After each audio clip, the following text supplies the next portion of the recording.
But I'd like to introduce Jim Randel. He is a real estate lawyer, broker, Connecticut, East Coast. So big smile and a big round of applause, please, for Mr. Jim Randel.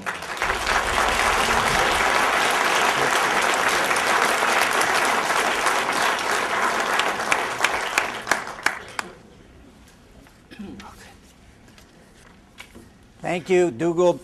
Am I on here? No? Now am I? Okay. Dougal, thank you for inviting me to your organization. It's a pleasure to be here.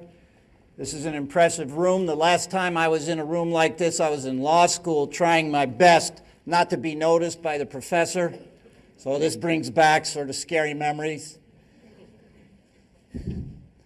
My background, I guess it was on your website. I am educated as an attorney. I went to an Ivy League law school, and it's important for me to say right up front that in the real estate world, the entrepreneuring world, in the street, that means a big zilch. Real estate entrepreneuring, what we're going to talk about tonight, is really about what's inside you. It's about your heart, your guts, your persistence, your creativity, your street smarts. And so, you know, if you meet an Ivy League lawyer like me, it means nothing. I'm a guy who's been buying and selling investment property for 25 years. I've had some enormous years where there were 7 figures at the bottom of my tax return. And I've also had some years where there's a negative number at the bottom of my tax return, and that's not a good thing. And I'm here this evening to help you understand some of the things that made my deals successful and some of the mistakes I made so that you don't copy the mistakes and hopefully do imitate the successes.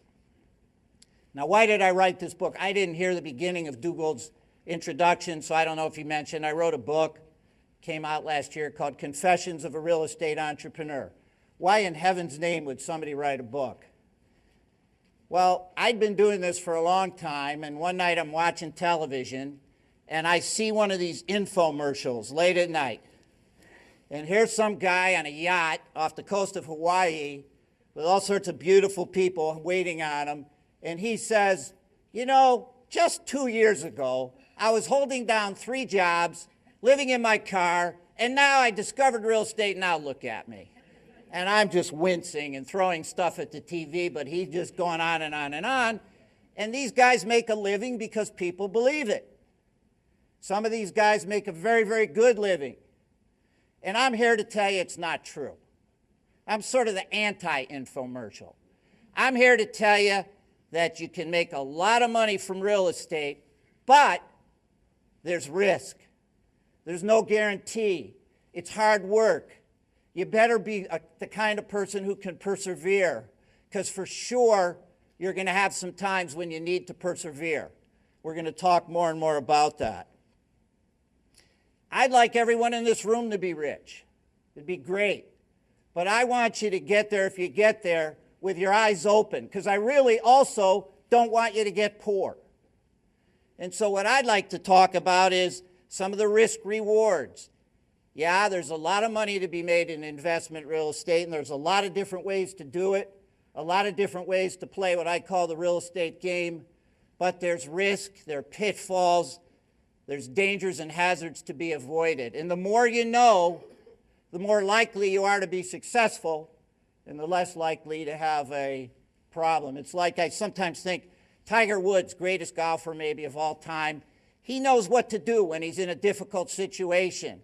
He knows what club, how to swing it, all the things that most of us don't have a clue. Well, it's sort of similar when you're a real estate entrepreneur, knowing what to do in all the different situations. The real estate world is your course, if you will. And that's what I preach. I preach educate yourself, not by going to some prestigious university, irrelevant. Read books, go to sessions like these, talk to people, find a mentor, try a deal, a careful, safe deal, because there's no better way than to learn by doing. Be aware of the risks, talk to as many people you can talk to, find a successful example to imitate and mimic. These are the things that I think I'd like you to start thinking about. So let's define what I mean by real estate entrepreneur. An entrepreneur in Webster's dictionary is somebody who mixes risk and effort to create wealth. And that's what a real estate entrepreneur does. Now, I distinguish from somebody who takes a passive position in real estate. Somebody who perhaps is a limited partner in somebody else's deal or buys some stock in an REIT. That, to me, is not a real estate entrepreneur. A real estate entrepreneur is somebody who takes an ownership interest in a piece of real estate, rolls up his or her sleeves, and tries to create a lot of wealth, a multiple on their investment. That's what I consider to be a real estate entrepreneur.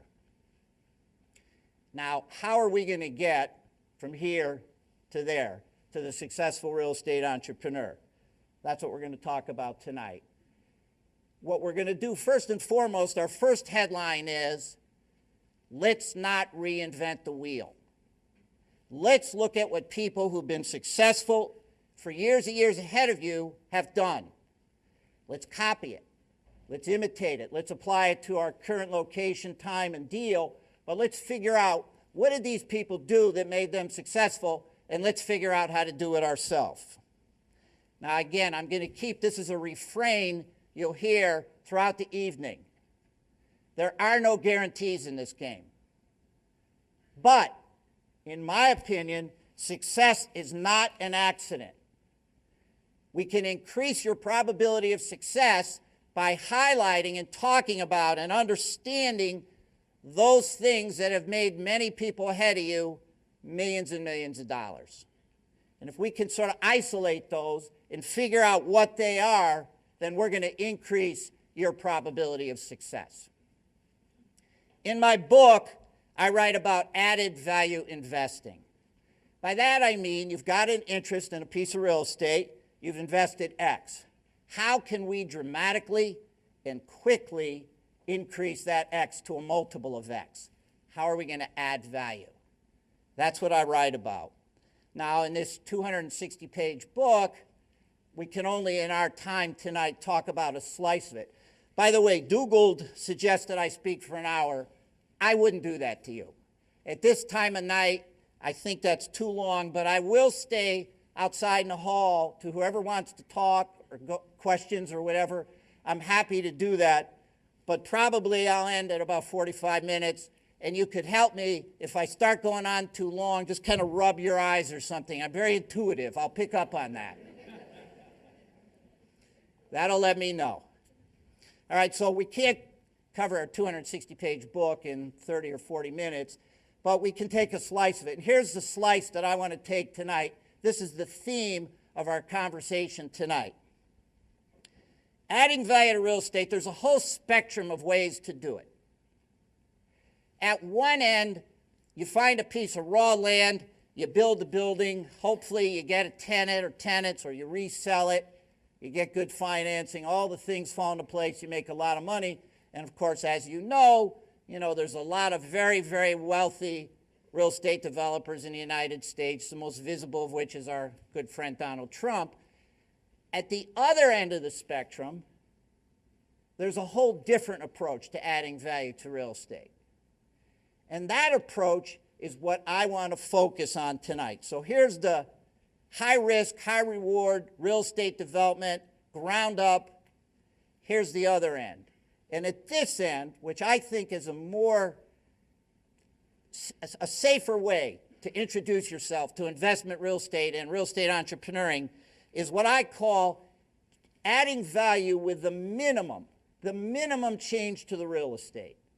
We're not going to knock down a building, put up a new one. We're not going to make wholesale physical changes to a building. We're not going to wipe out all the tenants in a building and re-rent the building. We're not going to try to get a zoning approval for a new type of use. That's all at the right end of the spectrum. We're going to try to figure out what can we do with the minimum changes to the property and yet still boost its value. All right?